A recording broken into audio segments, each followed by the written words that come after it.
Right now on Last Chance Kitchen. Come on, give a guy a break. David's Music City dish was off key. You are gonna get so much when you go back home. Can he find redemption and make a dish that'll sing? I don't like the sound of that, sir. This is Last Chance Kitchen. Hey, David. Welcome to Last Chance Kitchen. Happy to be here. Surprised to see this guy here? Not at all. Not at all. I am not surprised to see Wonder Boy. He's like the Ivan Drago of the house. He was like born and bred to be a chef, but he's going down. How was your trip back from Nashville? Definitely faced the music in Nashville. Top Chef is a grind, and I just got a little lost. I got a little unsure, wasn't cooking confidently.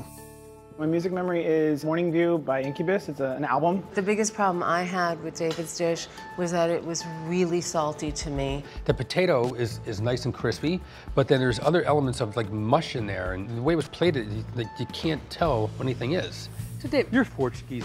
You went home for doing like the best known, like mostly eaten Portuguese dish. You are gonna get so much when you go back home. My family is never gonna forgive me. Yeah, exactly. Like, they'd be like, no way, you're never cooking for us again. Yeah.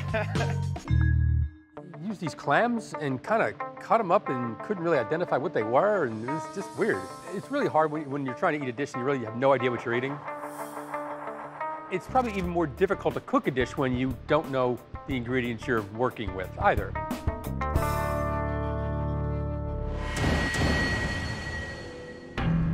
Come on out. Oh, there we go. There's our display. Very nice.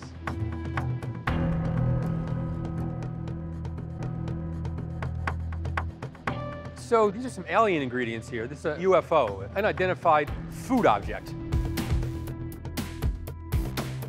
I'm not gonna be abducted by aliens. UFOs are not gonna get the better of me. I'm winning tonight. You guys look a little confused and stumped here, huh? You choose 3 items from this display. 1 mystery meat and 2 other mystery ingredients. There's ingredients up here that I don't think either of us have any idea what they are. So at this point, I'm personally gonna try and attack it and base everything off of taste. You have 30 minutes, and your time starts now. Go, guys. I run over to the table and quickly identify the scallops. They're really easy to work with. Now it's about tasting. Courage. Some things are slimy, some things I can't quite point out what they are. Like, oh, that's awful. Okay. So the 3 ingredients that I think I'm grabbing are scallops, piquillo peppers, and some sort of nut.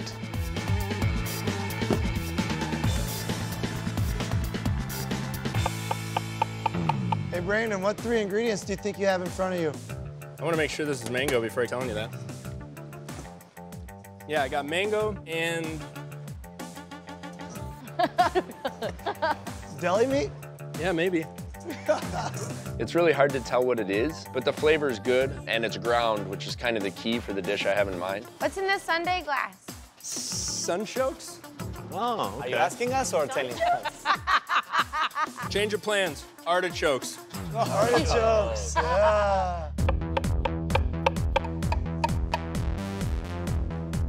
Do you know everything that you grabbed, David? There's nuts, roasted peppers, and scallops, so... You have nuts? Is it not a nut? It's like a sweet roux. It's like weird. I'm not positive on the exact ingredients that I'm working with, but I know that I'll get some oily sweetness from these nuts, and I know that I can turn these humble ingredients into something pretty elevated and special. What are you gonna make? Little scallops with some romesco. Keep it a peninsula, baby. I got eliminated on a Portuguese dish, so I'm starting to come up with some Spanish, Portuguese flavor profiles. Brian, come over here and fix my hair, man. I would, but I hate you. Yeah, you don't like them, right?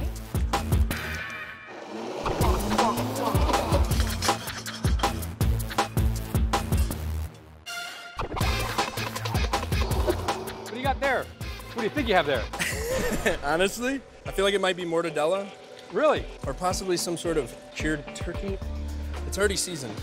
It sure is. I don't know 100%, Chef, I'm gonna be honest with you. But what I do know, I have a feeling. I'm making some empanadas. You know, my wife, Mom showed me how to make empanadas. Oh, yeah? My wife is Colombian. Empanadas are something that her and her mother taught me how to make. So I think making an empanada is a good way to kind of tie my dish into my personal experience. Do I lose points for not being able to figure out what it is? No. I appreciate that, Chef.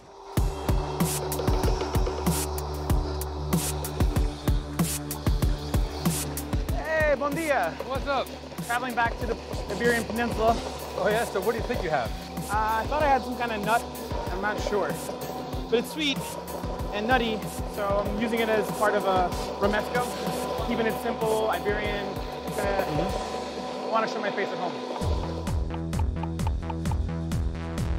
Everything coming together? Yeah, I think so. Part of me is sorry to hear that. You have your good looks to rely on for the rest of your life. Come on, give a guy a break. Brandon, when you chop like that, it makes your face look wicked weird. It's like, Like it kinda makes ugly. it like he's like licking his lips. You notice his hair doesn't move though No. when he's doing that? Oh no.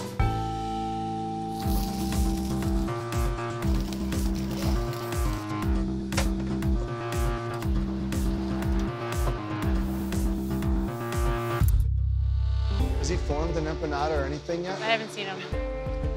Can I give you a hand? Looking good, man. Looking good, good. This is nerve-wracking. It is. Watching this. It's like watching a car crash in slow motion. 5 minutes, chef, 5 minutes. My timing for the challenge is a little bit behind. I'm just starting to roll out my empanada dough with 5 minutes left. It's making me a little nervous, but I'm confident in what I'm producing, so I think I'll be there. I'm having a hard time with those empanadas. You can't close them, they're too dry. If they're open, he cannot fry them. Yeah, no. Yeah. You want this win more than me, Dave? I think I do, buddy. I think I do. I don't like the sound of that, sir. This cook is almost too good to be true. I'm almost worried that I'm gonna trip and the scallop's gonna go flying out of my pan.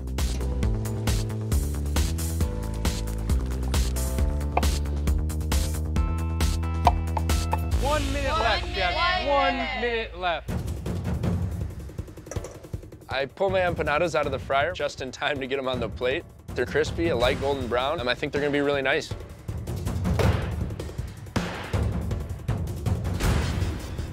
Five, four, three, two, one.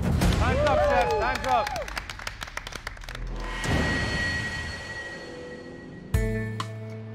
Okay, David, what do you think you made? I made a scallop dish with romesco, cauliflower puree, roasted cauliflower, apples, some little lemon zest in the cauliflower puree. So the 3 ingredients you chose were the... It was piquillo peppers. I thought these were nuts. They're acting as the nuts in my romesco. And then scallops. This, I thought, was raw cookie dough. It's actually sugar cookies, ground up. Ground up. Oh my God, no wonder they were so sweet. Thanks. Thank you, chef. So Brandon, what do we have? Mystery meat empanada, some red potatoes, curry, mango puree, and then a kale chimichurri.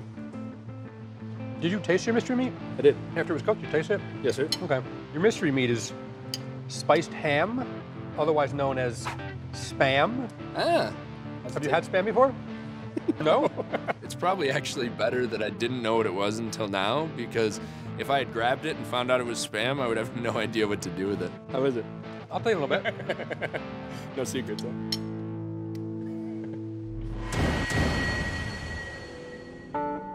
Well, I have to say both dishes were tasty. It's amazing when you don't know what you're cooking with, you can actually produce good dishes. David, I liked your dish. I liked the use of all the ingredients. I think it's kind of cool having scallops cut that way. The peppers, you made a nice sauce. Not knowing what the sugar cookie was, you still put it to good use. I thought the cauliflower cooked both ways were really good. And I think that little blast of raw jalapeno at the end gave it some nice heat. Brandon, that mystery meat there, man. I know we were all really worried watching you make those empanadas. It looked like you're having a hard time getting them sealed. And you were really risking that they were gonna blow up inside that fryer, but they didn't, and they were really tasty. The dough was nice and flaky, and everything inside was really well seasoned, and the sauce I thought was the real star. You did a great job with the mango, because it gave a little sweetness. They were both really terrific. When I look at food, first I look at how well everything was cooked. In both cases, everything was cooked really well. I look at seasoning. In both cases, everything was seasoned. So I go to the challenge, and I gotta look at how everyone incorporated their ingredients, and that's why I chose David. I thought he did just a better job of taking those ingredients and making a dish out of them, but yours was really tasty. Brandon, you can exit the kitchen. Thanks. To come this far and then lose on what I thought was a great dish, it's always a letdown. But being on Top Chef has kind of reignited my fire to be in the industry and be a prominent figure. So leaving here, I'm looking forward to getting out and starting my climb to the top. David, I hope you got all of that UFOs out of the way now. You have 2 more before you can get back in. Ready to go? Yes, chef. Well, we'll see you next week. See you next week. Thanks. I feel like a 10-pound weight is lifted from my shoulders. I made a dish that was out of this world. I am a dad. I have dad jokes for days.